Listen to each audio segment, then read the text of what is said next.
से वर्णन करते हैं कि प्रीति सोनक चित्ते ते यतो वच्मि विचार्य च सर्व सिद्धांत निष्पन्नम संसार भय नाशनम।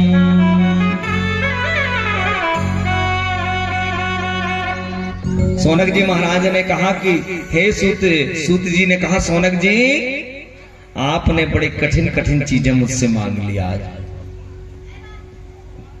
सब वेदों का सार हो, कान में सुनने में अच्छा लगे, भक्ति ज्ञान वैराग्य हो, मोह माया से छुटकारा मिल जाए, कलयुग के जीव के कल्याण का साधन भी हो, और अंत में आपने कहा जो श्री हरि का दर्शन कराया, ऐसा साधन आपने जो जो मुझसे मांगा है। तो मैं आपके सभी बातों पर विचार करके केवल एक ऐसा साधन मुझे लग रहा है कि आपने जो मांगा है वो केवल यही मिल सकता है। आनंद देने वाला, संसार के भय को दूर करने वाला केवल एक ही साधन है, और वो साधन बड़ा कीमती है। मैं उसी के बारे में आपको बताता, आप ध्यान से सुनिए कि काल व्याल मुख ग्रास त्रास निर्णास हेतुवे श्रीमद्भागवतम शास्त्रम कलौ कीरेण भासितम।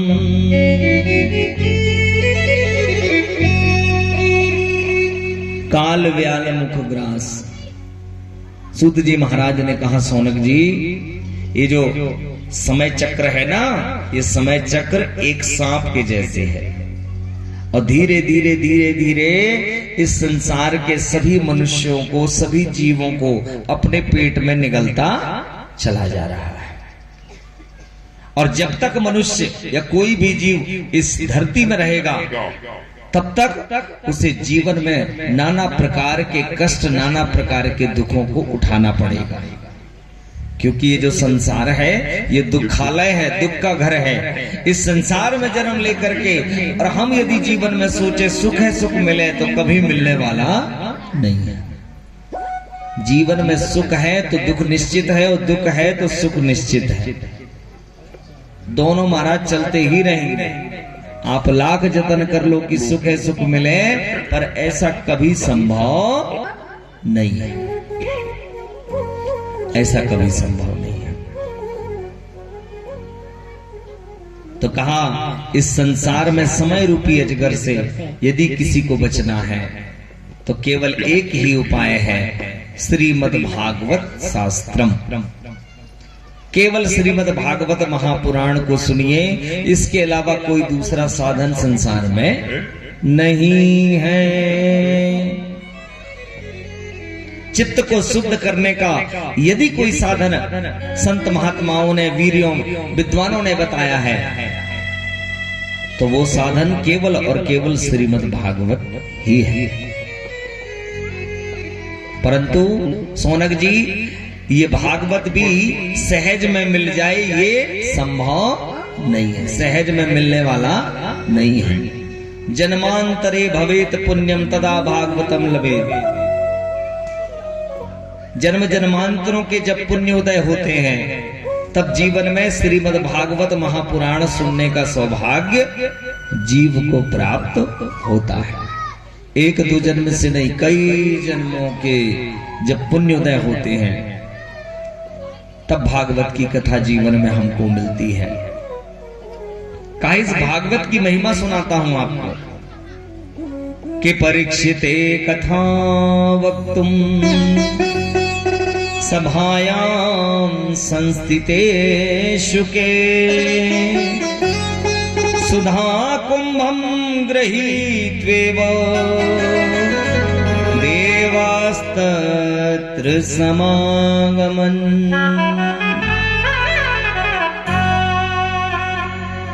कहा जब परीक्षित महाराज को भागवत की कथा सुनाने के लिए सुखदेव जी महाराज जब गंगा के तट में आए और दोनों विराजमान हुए, तो उसी समय देवता इंद्र के साथ में अमृत का कलश लेकर के उसी स्थान पर पहुंचे। अब अमृत का कलश लेकर के आए महाराज, अमृत का कलश जब लेकर के पहुंचे, सुखदेव को प्रणाम किया, सुखदेव ने भी प्रणाम किया और सुखदेव से जाकर के इंद्र महाराज ने कहा कि सुखदेव जी, मैंने सुना है कि परीक्षित को श्राप लगा है। कहा हां। परीक्षित मरने वाला है। कहा हां। इसे मृत्यु का भय है। कहा हां। तो महाराज, हम इसके भय को दूर करने के लिए यहां पर आए हैं। सुखदेव ने कहा, मृत्यु का भय आप कैसे दूर करेंगे? कहा, ये अमृत का कलश है, ये अमृत पिला दीजिए परीक्षित को, तो इसके मन में जो मृत्यु का भय है, मरने की डर है, वो मृत्यु के भय से ये मुक्त हो जाएगा, क्योंकि अमृत पी लेगा तो अमर हो जाएगा, मरने का समस्या ही खत्म। ये सुनकर के सुखदेव जी बड़े प्रसन्न हुए कि चलो किसी के दुख को दूर करने के लिए आप लोग आए हैं, बहुत अच्छी बात है। इतने में इंद्र ने कहा कि परीक्षित का दुख तो दूर कर देंगे महाराज, लेकिन हमारे अमृत के बदले हमको कुछ चाहिए। जो न ऐसा कहा, सुखदेव जी का दिमाग गर्म हो गया, क्योंकि किसी की मदद करने के बदले यदि हम उससे कुछ मांग लें या ले लें तो फिर हमारे पुण्य का कोई फल नहीं होता है। फिर तो आपने सौदा कर लिया, एक वस्तु आपने दी और एक वस्तु आपने ले ली, वो तो सौदा है, वो कोई उपकार नहीं है। उपकार तो वो है जो बिना किसी लेन देन के किया जाए, उसको कहते हैं उपकार, वो हमारे पुण्य में गिना जाता है। पर किसी की सहायता के बदले आपने कुछ ले लिया तो फिर आपके पुण्य में गिनती उसकी नहीं है। देवराज इंद्र ने कह दिया कि इसके बदले हमको एक चीज चाहिए। इतना कहा सुखदेव जी गर्म हो गए, पूछा क्या चाहिए बताइए जरा। तब बताया, एवं विनिमये जाते सुधाराज्ञा प्रपीयता प्रपश्यामो वयं सर्वे श्रीमद् भागवत अमृतम।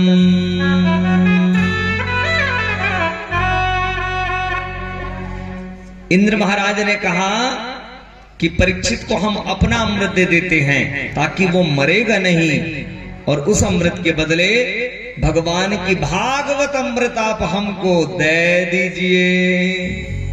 भागवत पुराण, ये भागवत अमृत हमको हमारे लोक में चल के सुनाई।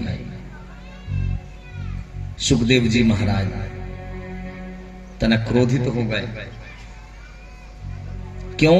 क्योंकि इंद्र महाराज और देवताओं की वाणी में महाराज अभिमान दिख रहा है। अभिमान। जब इंद्र और सभी देवता जानते थे कि सुखदेव जी भागवत सुनाने वाले हैं, तो परीक्षित के साथ वहीं गंगा के तट में बैठ करके भागवत सुन सकते थे।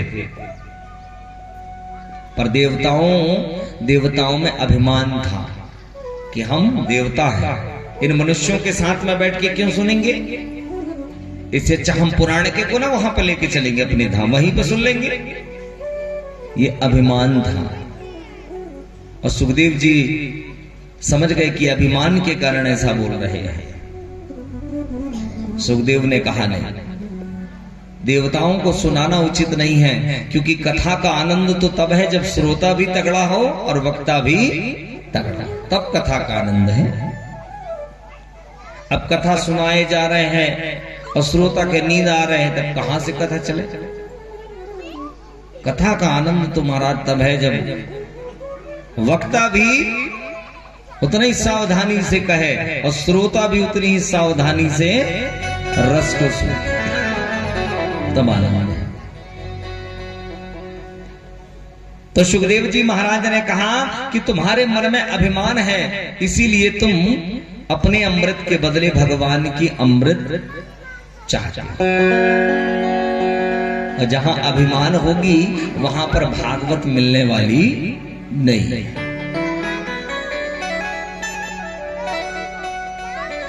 भागवत उसी को मिलेगी महाराज जिसके मन में कोई अभिमान ना हो।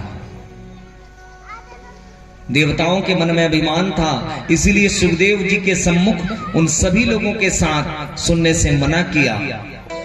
सुखदेव जी समझ गए तो कहा कि देवराज इंद्र आप ठीक कहते हैं, पर तनक परीक्षित से एक बार पूछ लेते हैं क्या बोलता है परीक्षित। यदि परीक्षित आपकी अमृत ले लेता है तो मैं भागवत आपको सुनाऊंगा। पूछते हैं। देवताओं को लगा कि संसार में कौन मनुष्य ऐसा होगा जो मरना चाहता होगा। सबको तो अपने प्राण प्यारे हैं। इस संसार में सबसे ज्यादा मोह यदि किसी से मारा तो अपने प्राणे से आया। अपने प्राण से, अपने प्राण से कीमती संसार में किसी को कुछ भी नहीं। और सबसे बड़ा डर भी संसार में अपने मरने का ही है। वो तो कम से कम भगवान ने नियम बनाया है कि किसी की मृत्यु का किसी को पता नहीं है। यदि मृत्यु पहले से पता चल जाए तो जीवन बड़ा कठिन हो जाए। वो तो हम और आप जानते नहीं है कि कब कौन जावारा तबा बड़े आनंद से मस्त मौला जीते हैं। और यदि जन्मे के समय लिख परमात्मा बता दे फलाने दिन फलाने तारीख को तुम्हारा नर्मदे हर है, तो जितना समय जीवन का होगा कोई न जी पाएगा। सबके रोज आंसू निकलेंगे, एक दिन कम हो गए, एक दिन घट गए। पर वो तो चेहरे पर हंसी इसलिए है, आनंद इसलिए है क्योंकि कोई जानता नहीं है कि किसको कब जाना है, केवल इसलिए। पर सोचिए परीक्षित की क्या हालत रही होगी जिसको ये पता हो कि आज से 7वें दिन मुझे मरना है।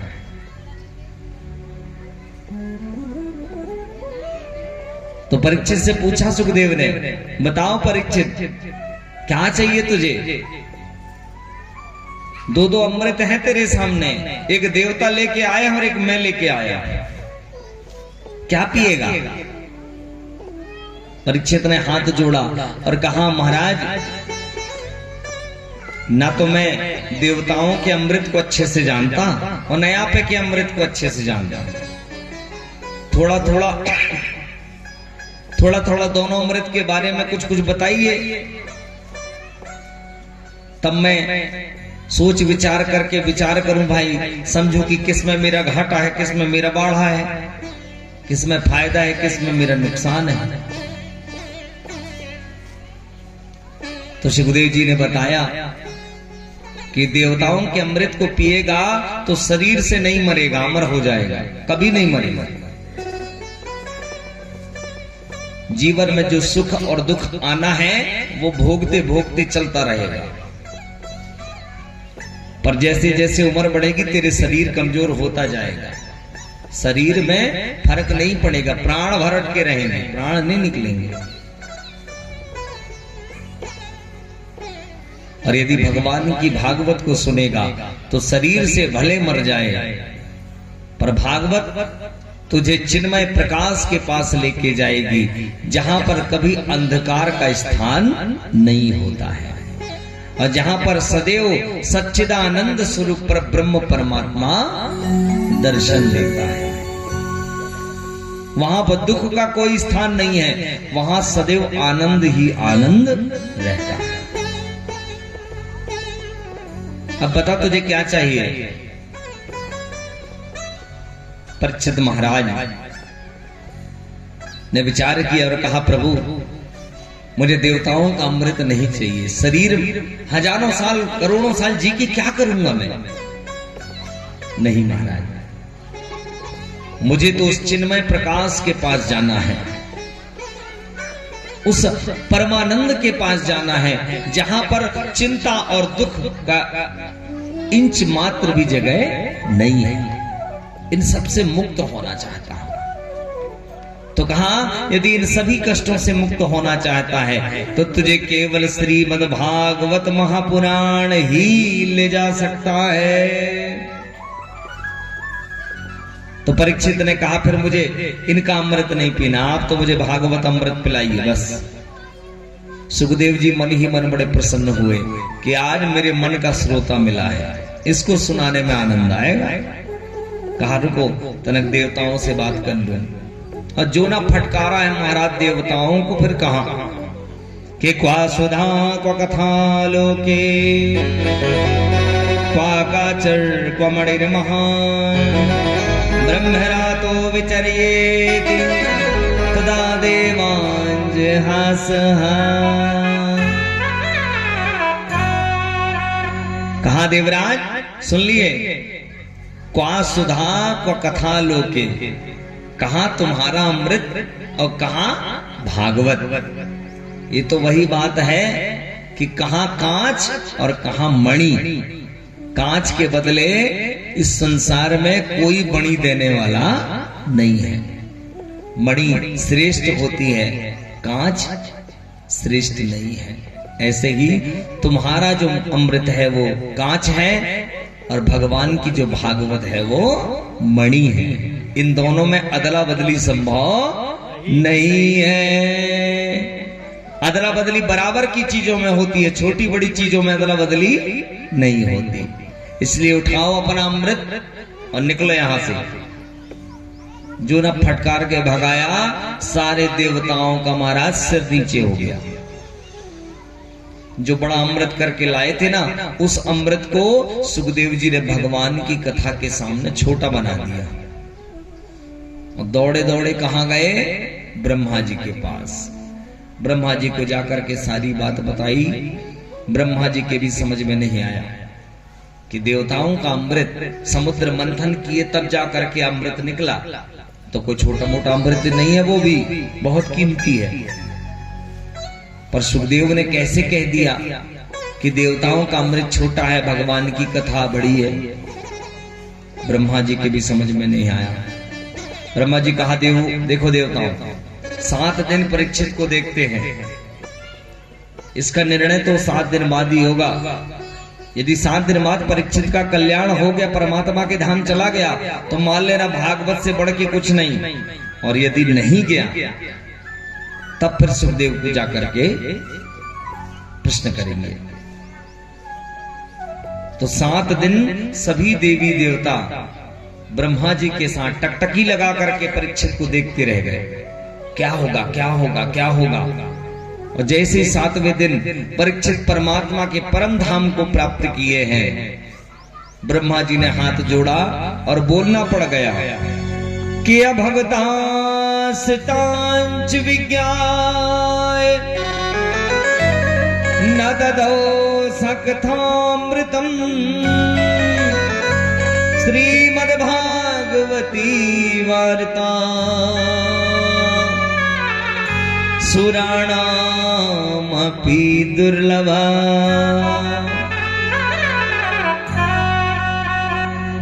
ब्रह्मा जी को कहना पड़ गया कि हे देवताओं, तुम अभक्त हो ऐसा लगता है। क्यों? क्योंकि भक्त के भाग में भागवत है, अभक्तों के भाग में भागवत नहीं है। अभक्तास्तांच विज्ञाय न ददौ सकथामृतम्। हम सभी देवताओं के भाग में लगता है भागवत नहीं है, और मनुष्य हमसे भी श्रेष्ठ है।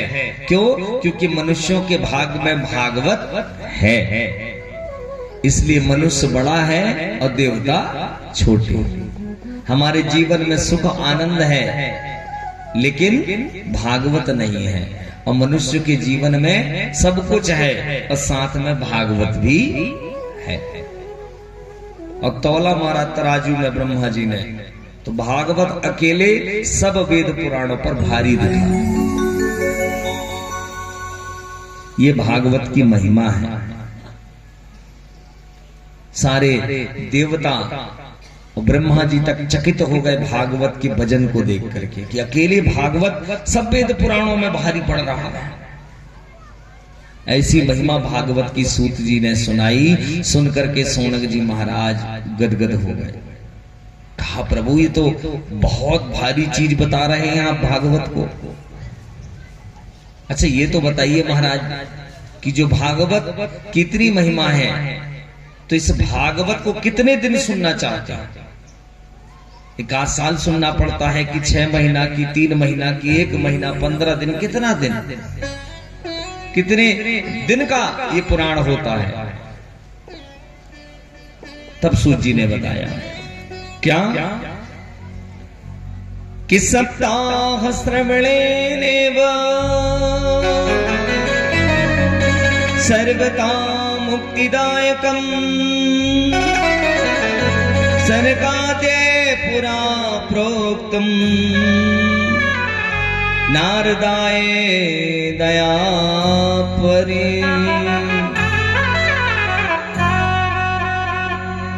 इसको कितने दिन में सुनना है? सूत जी ने कहा न 1 साल, न 6 महीना, न 3 महीना, न 1 महीना। सप्ताह श्रवणेनेव सर्वथा मुक्तिदायकम्। केवल 1 हफ्ते की कथा है और 1 हफ्ते की कथा सुन के ही मुक्ति को प्राप्त हो जाएंगे। केवल 1 हफ्ते की कथा है। और सबसे पहले इस 7 दिन की कथा सनकादि महाराज ने सुनाई थी नारद जी मुनि महाराज को। नारद सनकाद्य पुरा प्रोक्ता नारदाय दया परि। नारद जी महाराज को सनकादि चारों भाइयों ने हरिद्वार की भूमि पर यह पावन कथा सुनाई। सूत जी के मुख से सुनकर के सौनक जी तनक आश्चर्य में आए, क्योंकि नारद जी को भागवत सुनने की आवश्यकता क्यों है? नारद जी तो ब्रह्मा के पुत्र हैं, ब्रह्म ज्ञानी हैं, संसार को ज्ञान देने वाले तो नारद हैं। नारद को ज्ञान क्यों लेना पड़ गया? इसलिए सौनक जी ने कहा तनक बताइए नारद जी ने भागवत क्यों सुना, किसके लिए सुना, कहां सुना? तब नारद जी के भागवत सुनने की कथा सूत जी ने बताई। एक दांत विशालायाम चत्वार ऋषियो मला सत्संगार्थम समायाता दद्रसो तत्र नारदम।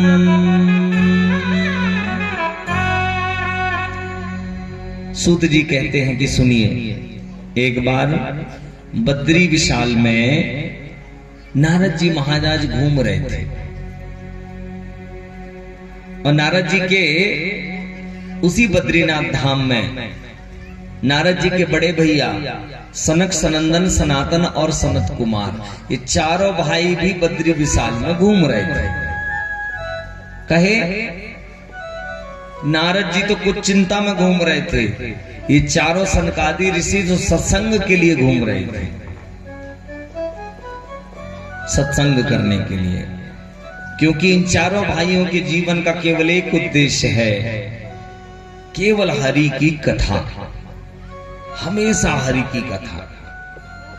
किसी को किसी चीज का नशा होता है ना, वैसे ही इन चारों भाइयों को भगवान की कथा का नशा है। एक तो ये दूसरे से सुनते हैं, ये दूसरे को सुनाते हैं, और दूसरे कोई नहीं मिले तो चारों में से एक सुनाने लगता है और 3 सुनने लगते हैं। ऐसे इनका जीवन ही है भगवान की कथा, इनका जीवन ही भगवान की कथा है। तो चारों भाई बद्रीनाथ धाम में सत्संग के लिए घूम रहे थे कि कौन मिले तो सत्संग हो। अचानक घूमते घूमते घूमते इनको नारद जी दिखे और दौड़ करके गए और नारद जी महाराज को आवाज लगाई, ओ नारद जी। इनकी आवाज सुन के नारद जी रुक गए। चारों भाई जाकर के देखे पास में नारद जी को, तो नारद जी के चेहरे पर महाराज बहुत चिंता दिखाई दी, बड़े उदास से दिखे नारद जी।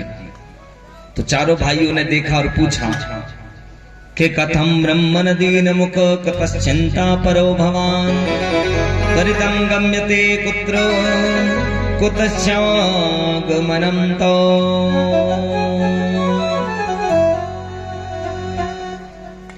कथम ब्रह्मन दीन मुख। चारों भाइयों ने कहा, रे नारद क्या बात है, आप इस बद्रीनाथ धाम में क्या कर रहे हैं? और ये चेहरा कैसा बनाया है आपने?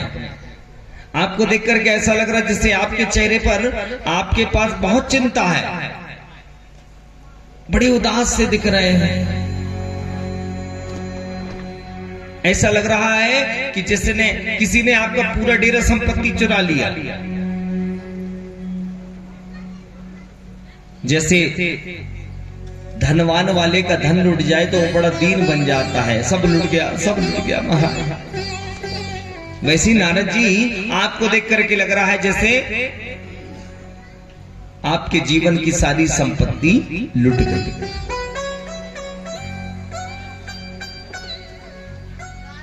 पर महाराज न तो आपका घर है, न तो आपका द्वार है, न बाल बच्चे हैं, न कुछ है, संपत्ति है, कुछ नहीं है।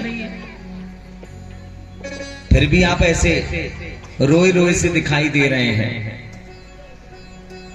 क्योंकि आपके पास संसार की संपत्ति नहीं है। आपके पास तो ऐसी संपत्ति है जिस संपत्ति को इस संसार में कोई चोर चुरा नहीं सकता है। संतों की संपत्ति क्या होती है? जो कृष्ण के प्रेमी हैं, जो कृष्ण के दीवाने हैं, उन संत महात्माओं और प्रेमियों के पास ऐसी संपत्ति है जिन संपत्ति को इस संसार का कोई चोर चुरा नहीं सकता है। कौन सी संपत्ति होती जिनको नहीं चुरा सकते? आइए तनक उस संपत्ति को हम और आप गुनगुनाते हैं। हमारो धन राधा श्री राधा श्री राधा। भगवान कृष्ण के भक्तों प्रेमियों के पास राधा का नाम का धन है। परम धन राधा राधा राधा राधा राधा। हमारो धन राधा श्री राधा श्री राधा। हमारो धन राधा श्री राधा श्री राधा। हमारो धन राधा श्री राधा श्री राधा। हमारो धन तालियां बजती रहे। राधा श्री राधा। परम धन राधा राधा राधा राधा राधा। परम धन राधा राधा राधा राधा राधा।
राधा जीवन धन राधा राधा राधा राधा राधा जीवन धन राधा राधा राधा राधा राधा जीवन धन राधा राधा राधा राधा राधा जीवन राधा राधा राधा राधा राधा हमारो धन राधा श्री राधा श्री राधा हमारो धन राधा श्री राधा श्री राधा हमारो धन राधा श्री राधा श्री राधा हमारो धन राधा श्री राधा श्री राधा जय राधा राधा जय राधा जय राधा राधा जय राधा राधा राधा जय राधा जय राधा राधा जय राधा जय राधा राधा जय राधा जय राधा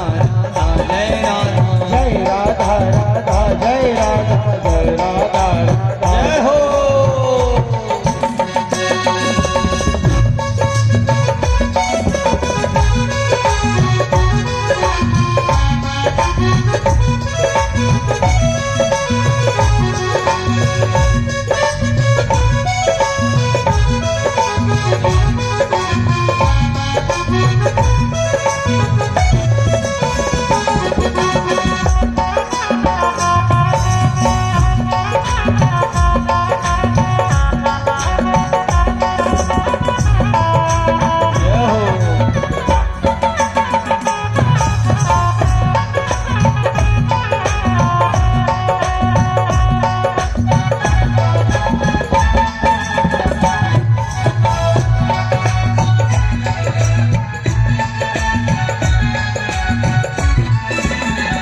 हमारो धन राधा श्री राधा श्री राधा हमारो धन राधा श्री राधा श्री राधा जीवन धन राधा राधा राधा राधा राधा जीवन धन राधा राधा राधा राधा राधा प्राण धन राधा राधा राधा राधा राधा प्राण धन राधा राधा राधा राधा राधा हमारो धन राधा श्री राधा हमारो धन राधा श्री राधा श्री राधा हमारो धन राधा श्री राधा श्री राधा हमारो धन राधा श्री राधा श्री राधा हमारो धन राधा श्री राधा श्री राधा हमारो धन राधा श्री राधा राधे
हमारो धन राधा श्री राधा श्री राधा हमारो धन राधा श्री राधा श्री राधा बरसाने वाली राधा राधा राधा राधा राधा बरसाने वाली राधा राधा राधा राधा राधा रसभान दुलारी राधा राधा राधा राधा राधा सष्टों की प्यारी राधा राधा राधा राधा मोहन की प्यारी राधा राधा राधा राधा राधा हमारी प्यारी राधा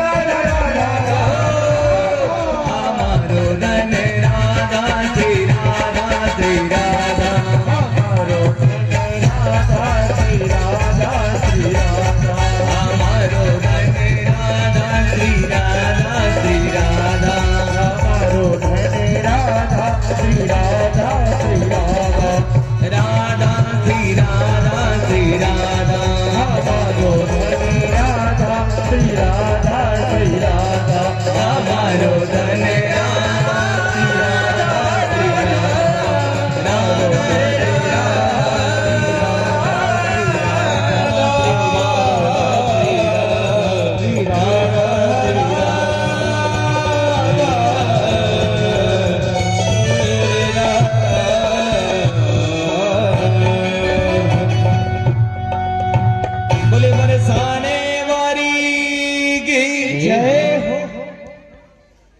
तो महाराज हमारो धन राधा। तो सनकादियों ने कहा कृष्ण के भक्तों के पास राधा का नाम रूपी धन है, जो धन इस संसार में कोई चोर चुरा नहीं सकता। जब ऐसे धन के मालिक हो जो चोरी हो ही नहीं सकता, तो फिर कहे चिंता कर रहे हो, क्यों ऐसे मुंह लटकाए हैं आप, क्या बात। तब नारद जी महाराज ने बताया, कहा कि भैया क्या बताऊं, मैं इस संसार में बड़ा इसकी पृथ्वी की बड़ी प्रसिद्धि सुन के आया। इस पृथ्वी के बारे में मैंने नाना प्रकार की बड़ाई सुनी, प्रशंसा सुनी, प्रसिद्धि सुनी। और जब पृथ्वी के बारे में इतना कुछ सुना तो मुझसे रहा नहीं गया। मैं कहा जाऊं तेरा देख करके तो आऊं, ऐसी सुंदर पृथ्वी का दर्शन तो करके आओ। इतनी बड़ाई करते हैं लोग पृथ्वी की, और जब इसका दर्शन करने के लिए मैं आया तो सब बड़े बड़े तीर्थ जहां हैं सब तीर्थों में गया। के अयम तो पृथ्वीं यातो ज्ञात्वा सर्वोत्तमामिति पुष्करं च प्रयागं च काशीं गोदावरीं तथा। इस पृथ्वी के बारे में मैं सुन करके आया, मेरे मन में इच्छा हुई कि ऐसी पावन भूमि का दर्शन तो करके आओ। और जब यहां आया भैया तो सबसे पहले मैं इस पृथ्वी के तीर्थों के गुरु के पास गया। हमारे भारत में तीर्थों के गुरु किसको कहा जाता? पुष्कर। पुष्कर तीर्थों का गुरु है और प्रयागराज को तीर्थों का राजा कहा जाता। तो पहले पुष्कर गया गुरुदेव के पास, सब तीर्थों के गुरु महाराज पुष्कर, फिर प्रयागम, फिर वहां से आया तीर्थों के राजा के पास प्रयागराज, फिर संसार के मालिक के पास गया काशी विश्वनाथ, कासिम, फिर गोदावरी नासिक गया, फिर हरिद्वार गया, रामेश्वरम गया, रंगनाथ गया, कुरुक्षेत्र गया, जितने बड़े बड़े तीर्थ हैं सब में गया। पर जब सभी तीर्थों में मैं घूमा भैया तो मुझे सभी तीर्थों में घूम करके बड़ा दुख हुआ। क्यों? क्योंकि भैया किसी तीर्थों में न तो सत्य का दर्शन हुआ, न प्रेम का, न भक्ति का, न दान का, न सोच का, न दया, न करुणा, कुछ नहीं। केवल एक चीज ध्यान में दिखी कि केवल अपने पेट को भरने के लिए परमात्मा के धाम में भी परमात्मा का व्यापार कर रहे हैं, सब भगवान को बेच रहे हैं। आप सारे तीर्थों में घूम आइए, ऐसा कोई तीर्थ नहीं जहां पैसा न लगे। हर जगह केवल और केवल पैसा महाराज, पैसा, सबको पैसा चाहिए, बस कुछ नहीं। जो बड़े से बड़े देवी देवताओं का भक्त भी है वो भी संसार के सामने हाथ फैला करके मांग रहा है कुछ दे दो। अरे संसार को देने वाला तो तेरे पीछे खड़ा है, उसकी तरफ हाथ फैला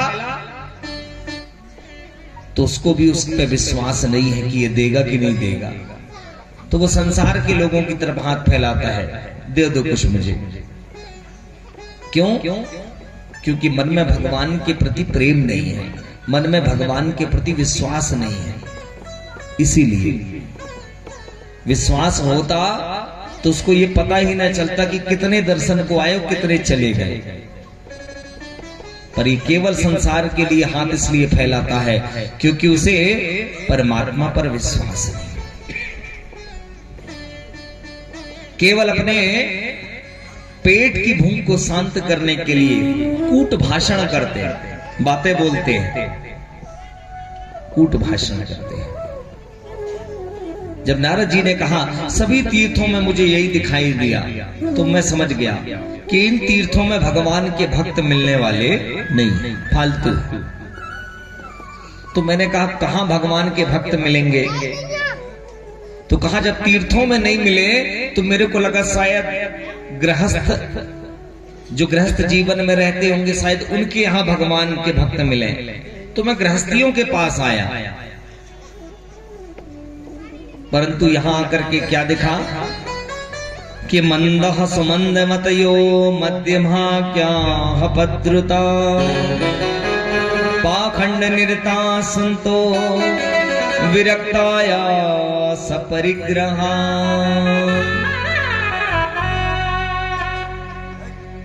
जब मैं गृहस्थियों के पास आया तब पता चला सन्यासियों से ज्यादा त्याग तो गृहस्थी कर रहे हैं। सन्यासियों का क्या है, डेरा डेरा ही तो जोड़ रहे हैं महाराज। बस बड़े बड़े संतों को देखो, उनके खातों में करोड़ों रुपए, अरबों रुपए। क्यों? क्या काम है आपका?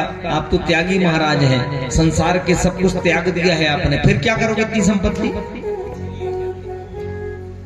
सेवा कार्य चल रहा है, उन सेवा कार्यों के आड़ में ही तो सब वसूली हो रही है।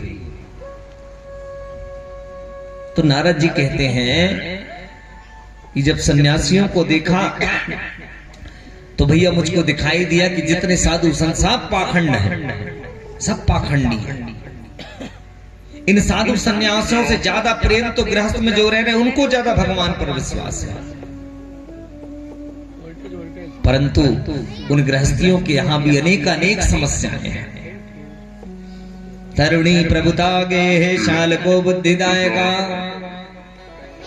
तरुणी प्रभुता गे है, घर के मालिक की कोई बात नहीं है, घर में केवल मालकिन की चलती है। तरुणी प्रभुता गे है, महिला घर को चलाती है और साले साहब बुद्धि देने वाले हैं, बुद्धिदायका। शाल को बुद्धिदायका, साले साहब बुद्धि देने वाले हैं। और कन्याया विक्रियो लोभा, लोभ लालच में वर और वधू को खरीदा और बेचा जाता है। कहीं पर खरीदेंगे, कहीं पर बेचेंगे। इतना दोगे तो शादी ठीक है, इतना नहीं दोगे तो रहने दीजिए। ये सब महाराज, ये सब खरीदे बेचना, खरीद नहीं तो है। तो जब नारद जी गृहस्थियों के पास आए, वहां भी बड़ी झंझट दिखी, तो नारद जी को बड़ा दुख लगा। आहा, कहां आ गया मैं? इस पृथ्वी के बारे में तो इतना सुना था कि इसको देखने की इतनी उत्कंठा जागृत हो गई कि चैन न मिले। पर नारद जी को जब पृथ्वी पर आकर के घूमे तब नारद जी को बड़ा दुख लगा कि जैसा कुछ सुना था वैसा कुछ भी यहां दिखाई नहीं दे रहा, सब उल्टे पुल्टा है। बड़ा दुख लगा नारद को कि क्या बताऊं। सोचा था कि भगवान ने जिस भूमि पर अवतार लिया वहां पर अच्छे अच्छे भक्त होंगे, उनका दर्शन करूंगा, पर यहां तो भगवान से प्रेम करने वाला एक भी नहीं है। सब केवल दिखावा वाले हैं, दिखावा कर रहे हैं, प्रेम नहीं है। केवल परमात्मा से प्रेम का दिखावा करते हैं। बस चोला पहन लिया, रूप बना लिया, बस आत्मा से किसी को परमात्मा पर विश्वास नहीं। बड़ा निराश हुए नारद, जाऊं अब लौट करके। तभी नारद को अचानक याद आया कि सभी तीर्थ तो घूम आया, लेकिन एक तीर्थ बच गया। तो नारद जी ने कहा वो तीर्थ भी क्यों बच जाए, उस तीर्थ में भी जाऊं। तो उस तीर्थ में भी गए। उस तीर्थ का नाम है महाराज वृंदावन धाम, वृंदावन। और जैसे ही नारद जी महाराज निराश मन से वृंदावन पहुंचे हैं, वृंदावन पहुंचते ही नारद जी महाराज के मन में धीरे धीरे धीरे धीरे आनंद उमड़ने लगा, उनके चेहरे पर मुस्कुराहट, प्रसन्नताएं आने लगी। जब वृंदावन में विचरण किया तब जाकर के उनको लगा कि हाँ, ये धाम कोई धाम है। कहा नारद जी ने कि भैया, जब मैं वृंदावन गया तो चारों तरफ मैंने जब आनंद देखा, चारों तरफ केवल राधा कृष्ण राधा कृष्ण राधा कृष्ण ही है। वहां पूरा वृंदावन धाम भगवान के उच्चारण से, भगवान के नामों से, भगवान की लीलाओं से मोहित है। तो वृंदावन पहुंच करके नारद जी कहते, भैया मुझे वृंदावन पहुंच करके बड़ा अच्छा लगा, बढ़िया आनंद से वहां में प्रसन्न होकर के घूमता रहा, यमुना के तट में, कुंज गलियों में, बंसी बट पर, सब जगह। पर अचानक घूमते घूमते घूमते मैंने एक दृश्य देखा। क्या दृश्य देखा? कि एक सुंदर सिंहासन है, उस सिंहासन पर कोई एक स्त्री विराजमान है, बड़ा श्रृंगार करी है, सुंदर है, और उस स्त्री के पीछे बहुत सारी और स्त्रियां, कन्याएं हैं, सब रो रही हैं। और उस सिंहासन पर बैठी युवती के ठीक सामने दो बूढ़े हैं जो कि बेहोश हैं। उनको देखा, मेरे तो समझ में नहीं आया, जिस वृंदावन में चारों तरफ आनंद ही आनंद है, वहां पर ये रो रही है, क्या बात होगी, क्यों रो रही है? कहा मुझे समझ नहीं आया भैया, पर मेरी हिम्मत भी नहीं हुई कि जाके पूछ लूं, क्योंकि संत हूं और जहां पर स्त्रियां ही स्त्रियां हूं वहां अकेले कैसे चले जाऊं? कहीं किसी ने डांट दिया, फटकार दिया तो मैं नहीं गया। पर मैं सोचने लगा कौन होगी, क्यों रो रही है, क्या बात है। मैं पीछे मुड़ के जाने लगा, तभी वो सिंहासन से उठी और हाथ देकर के मुझको रोकती है कि भो भो साधु क्षणं तिष्ठ मच्चिंतामपि नाशया दर्शनं तव लोकस्य सर्वथा घोरं परम। वो सिंहासन पर बैठी युवती उठी और मुझे आवाज देती है, अरे अरे ओ साधु महाराज, ओ नारद जी, रुकिए रुकिए रुकिए, तनक आइए और आकर के मेरी चिंता को दूर कर दीजिए। भैया मैंने पीछे मुड़ के देखा तो वो दोनों हाथ उठा करके मुझको बुला रही थी। तो जब उसने बुलाया तो मैं गया उसके पास, मैंने देखा कि उसकी आंख में आंसू हैं और पीछे जो कन्याएं वो भी रो रही हैं। पर मेरे समझ में नहीं आया। मैंने पूछा, आप कौन हैं और आपके पीछे खड़ी ये कन्याएं कौन हैं, और ये बूढ़े जो बेहोश है कौन है, क्यों रो रही हो आप, क्या बात है? तब नारद जी कहते हैं, उसने अपना परिचय दिया भैया और मुझे सब बात बताई। उसने कहा, अहम भक्तिरित ख्यातो इमौ में तनयो मतो ज्ञान वैराग्य नामानो काल योगे निजर्जरो गंगाद्या सरितश्चेमा मत सेवार्थम समागता तथापि नाचामि श्रेयस विताया सुरेरपि। नारद जी कहते हैं, उस युवती ने अपना परिचय दिया कि उसका नाम भक्ति है, और उसके पीछे जो कन्याएं हैं ना, वो गंगा, सरस्वती, जमुना, कावेरी सब नदियां हैं जो कन्या रूप में हैं। और उसके सामने जो बूढ़े बेहोश थे वो दोनों उसके पुत्र थे भैया। एक का नाम ज्ञान था और दूसरे का नाम वैराग्य था। अपना परिचय दिया कि मैं नारद जी, मेरा जन्म ना द्रविड़ देश में हुआ, वहां पर मैं जन्म ली। फिर जब थोड़ी बड़ी हो गई तो वहां से मैं कर्नाटक आई, कर्नाटक। फिर थोड़ी और बड़ी हुई तो महाराष्ट्र आई। हर जगह मुझे बहुत प्रेम सम्मान मिला। ऐसे घूमती रही। जब मैं जवान हुई, युवावस्था में आई ना, तो मेरे 2 पुत्र हुए, ज्ञान और वैराग्य। हम तीनों इस भारत भूमि में आनंद के साथ घूमते रहे। जहां भी जाएं, सब जगह हमारा सम्मान हो, सब हमको प्रेम करें। पर कहा नारद जी, जैसे ही अपने पुत्रों के साथ में गुर्जर प्रदेश में पहुंचे, गुर्जर प्रदेश में, वैसे ही उस प्रदेश में पहुंचते ही हम तीनों के तीनों वहां पर बूढ़े हो गए। अचानक बूढ़े हो गए। हमारी उम्र नहीं थी बूढ़े होने की, लेकिन हम हो गए। बड़ी मुश्किल से उस गुर्जर प्रदेश से अपने दोनों बच्चों को मैं बड़ी मुश्किल से इस वृंदावन में लेके आई हूं। और कहा नारद जी, वृंदावन में आने के बाद मैं तो जवान हो गई, मैं अपने अवस्था में आ गई, लेकिन इस वृंदावन में आने के बाद भी मेरे दोनों पुत्र जस के तस। यहां पर आने के बाद भी इनकी तबीयत में, इनके स्वास्थ्य में कोई सुधार नहीं हो रहा। अब तुम ही बताओ नारद, मां जवान हो और उसके पुत्र बूढ़े हों, ये संसार में क्या शोभा देता है? मैं इनकी मां हूं, मेरे सामने मेरे दोनों पुत्र मृत्यु की तरफ जा रहे हैं और मैं कुछ नहीं कर पा रहा। तुम ही बताओ नारद, मैं रोऊं नहीं तो क्या करूं?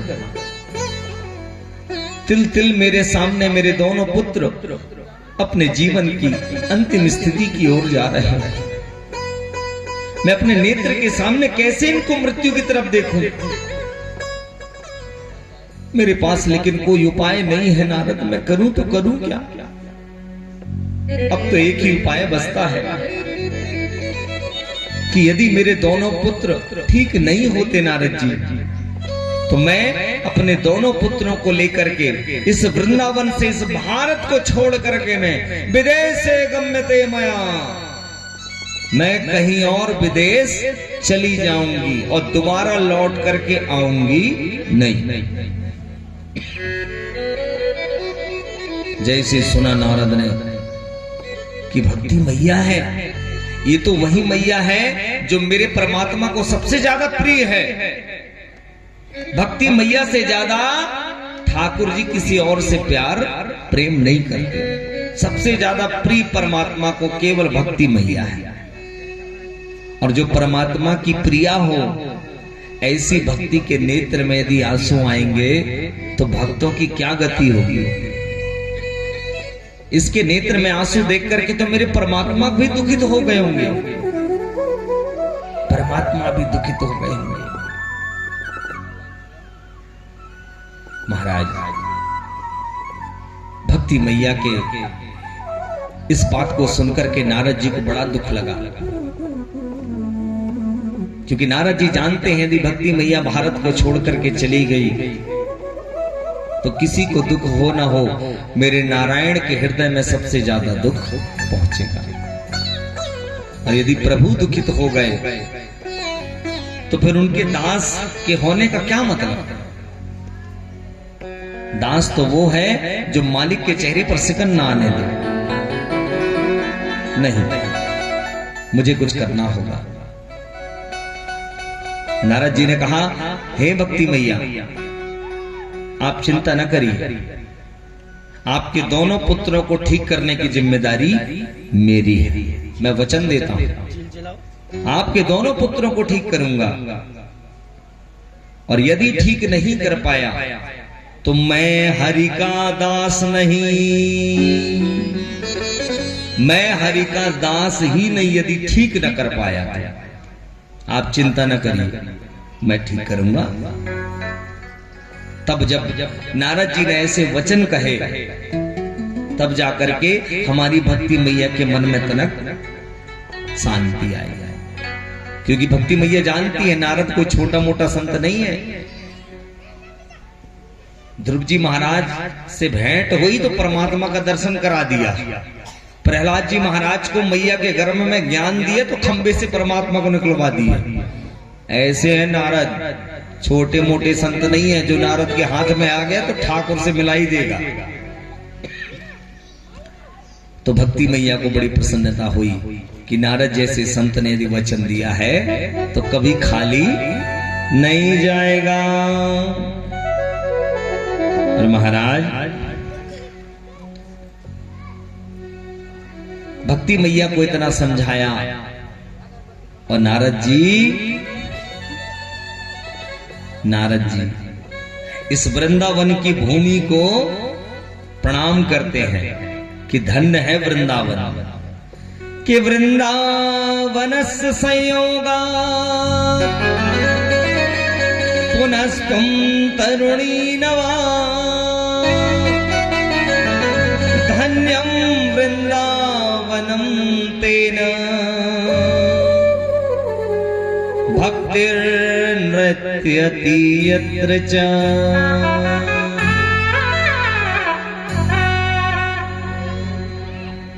वृंदावन की भूमि को प्रणाम करते हैं नारद हृदय से। क्यों? नारद जी कहते हैं धन्य है वृंदावन, इसके जैसा धाम नहीं। इस वृंदावन में आने के बाद बूढ़ी हुई भक्ति माता जवान हो गई।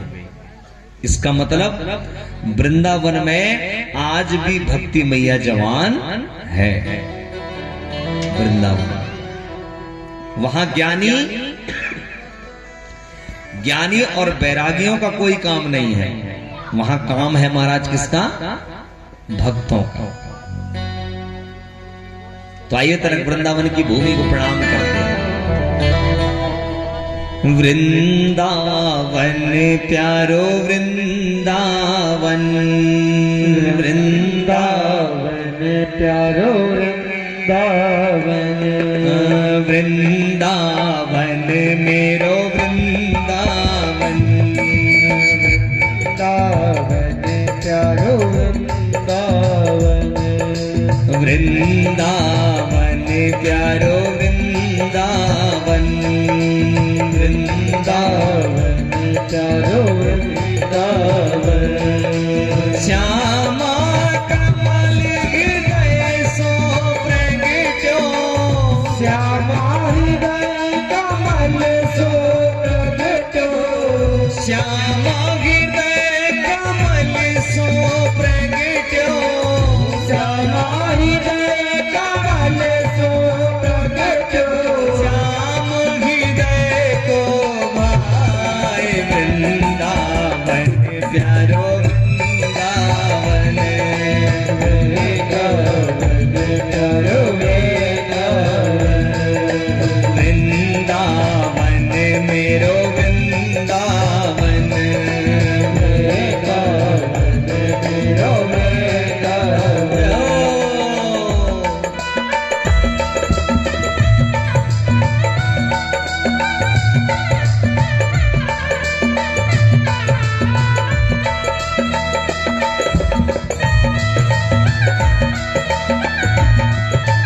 वृंदावन धाम की।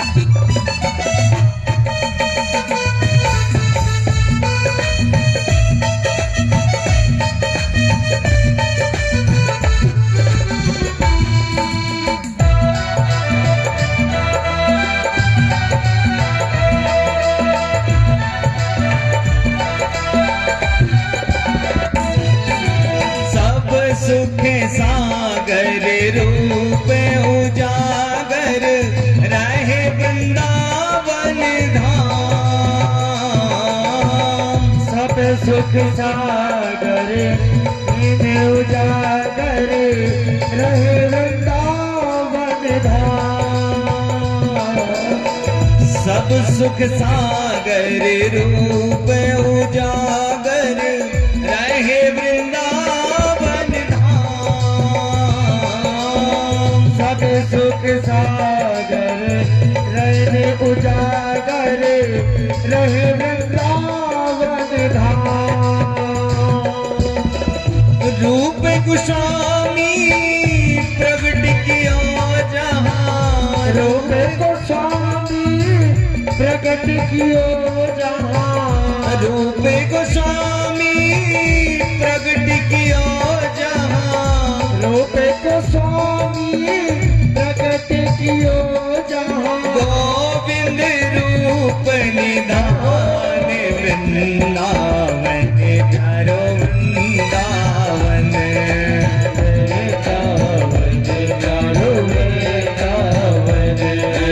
वृंदावन मेरो वृंदावन,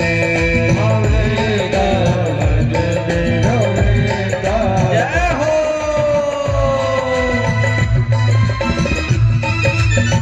वृंदावन में हरि लाल की।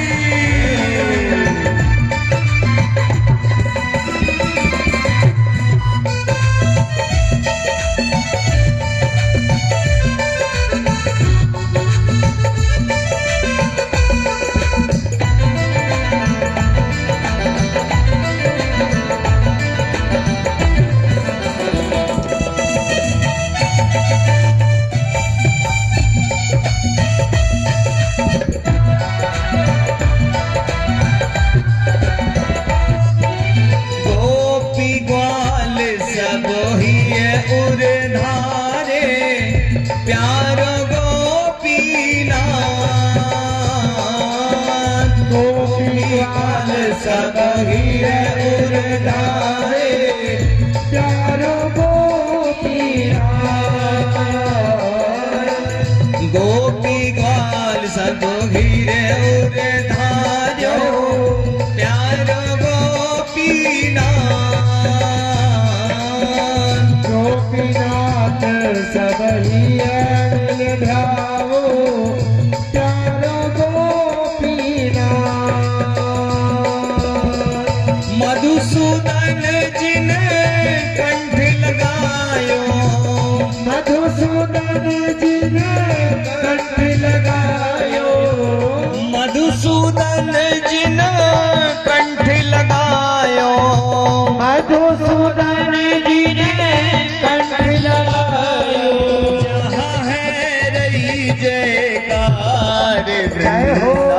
वृंदावन मेरो वृंदावन, वृंदावन मेरो वृंदावन, वृंदावन प्यारो वृंदावन, वृंदावन प्यारो वृंदावन, श्यामा हृदय कमल सो प्रगट्यो, हृदय कमल सो प्रगट्यो, श्यामा हृदय कमल सो प्रगट्यो, कमल सो प्रगट्यो, श्यामा हृदय को भाई वृंदावन मेरो वृंदावन, वृंदावन प्यारो वृंदावन,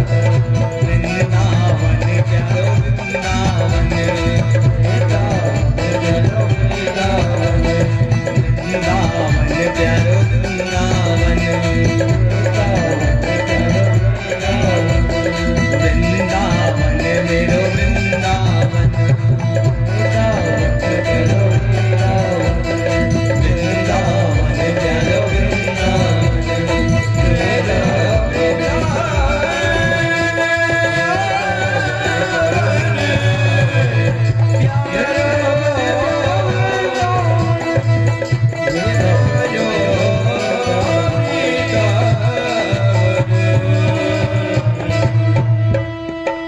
वृंदावन प्यारो वृंदावन,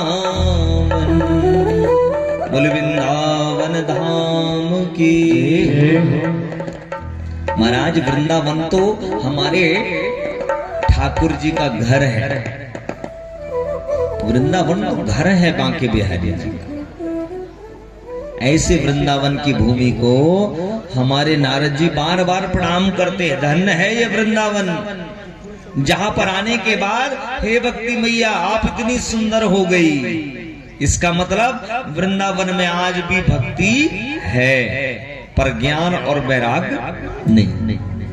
क्योंकि ज्ञान वैराग्य होते तो बूढ़े नहीं होते। बूढ़े इसीलिए क्योंकि ज्ञान और वैराग्य वहां नहीं है। वहां ज्ञानी और वैरागियों की कोनो इज्जत नहीं है। वृंदावन में किसकी इज्जत है? प्रेमियों की इज्जत है, जो प्रेम करते हैं। ज्ञानियों की इज्जत कहां? हरिद्वार। ज्ञान की भूमि हरिद्वार, प्रेम की भूमि वृंदावन और वैराग्य की भूमि बनारस। बनारस में वैरागियों का सम्मान है। वैराग्य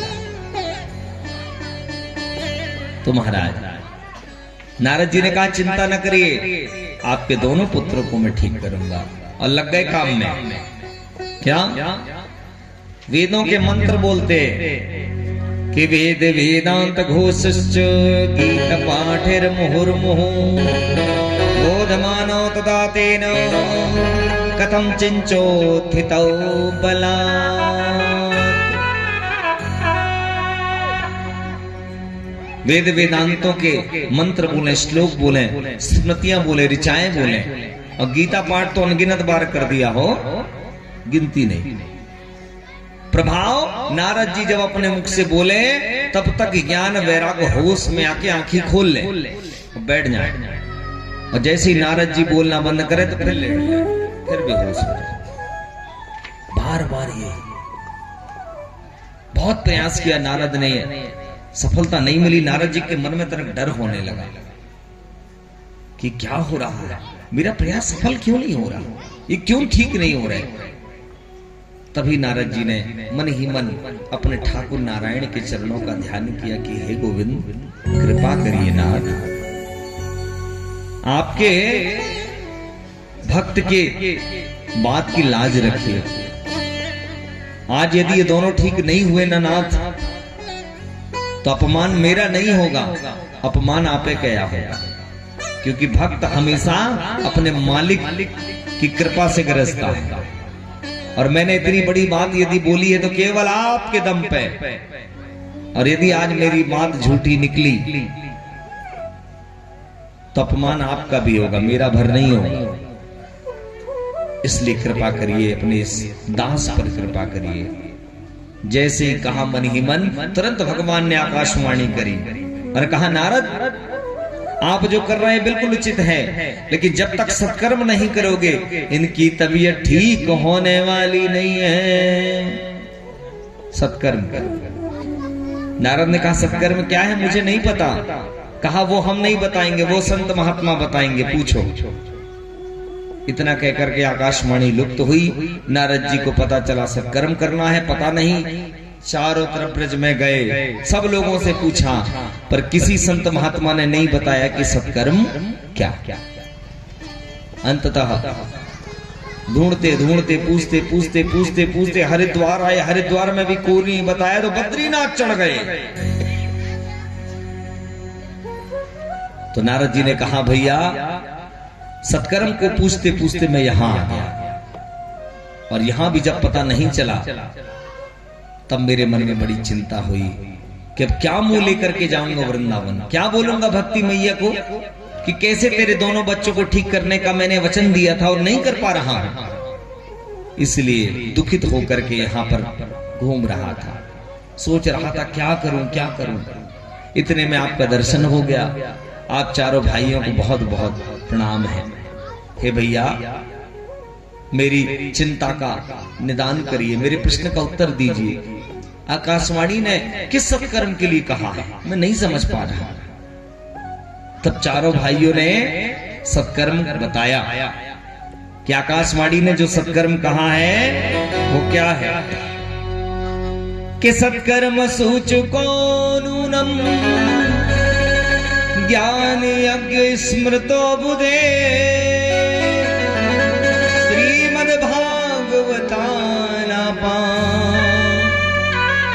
साधु गीत शुकादिवे।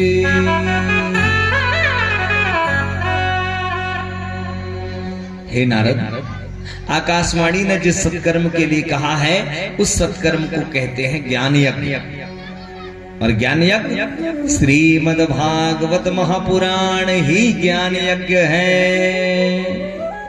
भागवत ही ज्ञान यज्ञ है। अर्थात भक्ति ज्ञान और वैराग्य को श्रीमद् भागवत महापुराण सुनाओ, फिर देखो तीनों बिल्कुल ठीक हो जाएंगे, जवान हो जाएंगे और स्वस्थ हो जाएंगे। नारद जी के महाराज सिर का बोझ तनक तो हल्का हुआ कि चलो सत्कर्म का मतलब तो समझ में आया। बार बार चारों भाइयों के चरणों को प्रणाम करें कि आपने मेरी चिंता दूर कर दी। पर कहा भैया अब एक चिंता और हो गई। क्या? अभी तक तो पता नहीं था सत्कर्म क्या है, आपने बताया। अब दूसरी चिंता ये शुरू हो गई कि भागवत सुनाएगा कौन? सुनाने वाला भी तो चाहिए। जब तक व्यास गद्दी पर कोई बैठेगा नहीं तब तक कथा कहां से सुनाएगा? अब उसके लिए कहां जाऊं? तभी नारद जी को लगा कि इन चारों भाइयों से बड़ा वक्ता इस संसार में कौन मिलेगा, क्यों ना इन्हीं को लिए जाऊं। तो चारों के चरणों को हाथ जोड़ के प्रणाम किया कि जब आपने भागवत बता दिया तो ना हो तो वो आप सुना दीजिए, कहां जाऊंगा, फिर भटकूंगा, समय बर्बाद। चारों भाइयों ने कहा चलो हम तो कथा सुनने और सुनाने के लिए तो है ही है, चल। बद्रीनाथ से नीचे उतर के आए पांचों, हरिद्वार गंगा के रेत को इकट्ठा किया। नारद जी ने बढ़िया व्यास गद्दी बनाई, कहा चारों भाई बैठिए, अब अकेले अकेले न सुनेंगे, मन नहीं लगेगा। 2-4-10 लोगों को न्योता दे के आता हूं मैं गुरुदेव, तब फिर सुनाइए। कहा हाँ। नारद जी गए, बड़े बड़े संत महात्मा जिनके आश्रम थे सबके आश्रम में गए। अत्रि महाराज, चवन महाराज, वशिष्ठ महाराज, शरद्वारिष्ठ नेमी महाराज, भृगु महाराज, अंगिरा महाराज, सबके आश्रमों में गए। सबको हाथ जोड़ के न्योता दिया कि भागवत की कथा होने वाली है गंगा के किनारे हरिद्वार में, चलिए। सबका न्योता है, इसीलिए हम आप भी भागवत में सबको न्योता देते हैं। नारद जी सबको न्योता दिए थे, चाहे वो जान का हो, चाहे चिन्हार का हो कि ना हो, सबको दिया। सुन के सब महाराज अपने अपने कामों को छोड़ करके सब चले आए कथा सुनने। देखते ही देखते पंडाल भर गया। वो नारद जी ने कहा हाँ, कथा जब हो तो न्योता दीजिए, केवल अपना कल्याण नहीं, अपने साथ सबका कल्याण होना चाहिए। ये कथा का सबका कल्याण। तो सबको बुलाया नारद ने, सब आए और अकेले नहीं आए, अपने पूरे परिवार को लेकर के, नाती पोता से आए सब आकर के बैठे। नारद जी ने हाथ जोड़ करके सबका प्रणाम किया, अभिवादन किया, बैठी बैठी बैठी। इसके बाद व्यास पीर पर बैठे थे चारों भाई। तो चारों भाइयों को प्रणाम करके नारद जी ने कहा अब मुझे आप इस भागवत की महिमा बताइए।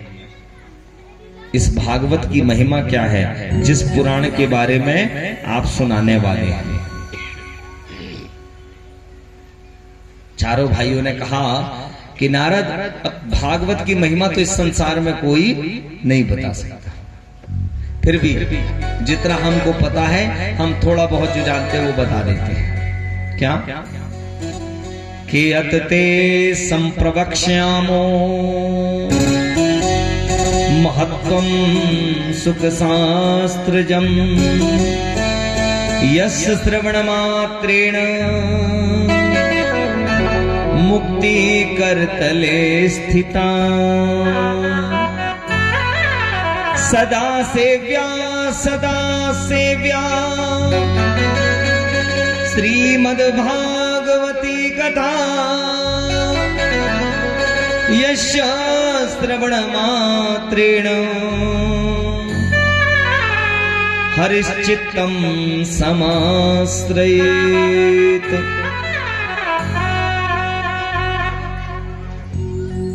चारों भाइयों ने कहा इस भागवत पुराण की महिमा क्या बताएं? इतना मान लो कि भागवत पुराण सुनते ही मुक्ति महारानी हाथ की हथेली में आकर के विराजमान हो जाती है। मुक्ति आपकी मुट्ठी में आ जाएगी, ये भागवत की महिमा है। और इस कथा को बार बार सुनने से हरिश्चित्तम समाश्रयेत्, श्री हरि हमारे हृदय में आकर के विराजमान हो जाते। ये महिमा है, ये भागवत कर देता है, हरि को हृदय में ला करके बैठाल देता है। ये भागवत की महत्ता है। और क्या महिमा बताएं? संसार में यज्ञ करने से पुण्य उतना नहीं मिलता होगा। हजारों अश्वमेध यज्ञ, वाजपेयी यज्ञ कर लो, उससे भी उतना कल्याण नहीं होता जितना केवल 7 दिन भागवत की कथा सुनने से हो जाता है। इतना महिमा है भागवत की। न गंगा, न काशी, न पुष्कर, न प्रयाग, कहीं कोई भी तीर्थ घूम ले, लेकिन जीवन में यदि एक बार भागवत सुन लिया तो सब तीर्थ, सब यज्ञ इत्यादि सब कुछ का फल केवल अकेले भागवत दे देता है। इतना भागवत की महिमा है। संसार का कोई ऐसा पापी नहीं है नारद जो भागवत सुनने के बाद कल्याण ना हो, जो तरा ना हो। भागवत बड़े से बड़े पापी को भी तार देती है। नारद जी महाराज ने सुना, महाराज बड़े से बड़े पापी को भी तार देती है। तो नारद जी को लगा कि आप कुछ ज्यादा बता रहे हैं। अरे कहा नहीं नारद, क्या बताएं हम, भागवत की महिमा इस संसार में कोई नहीं बता सकता है। ये तो साक्षात परमात्मा का ही स्वरूप है। कि तेने अम्मांगमयी मूर्ति प्रत्यक्षा वर्तते हरे।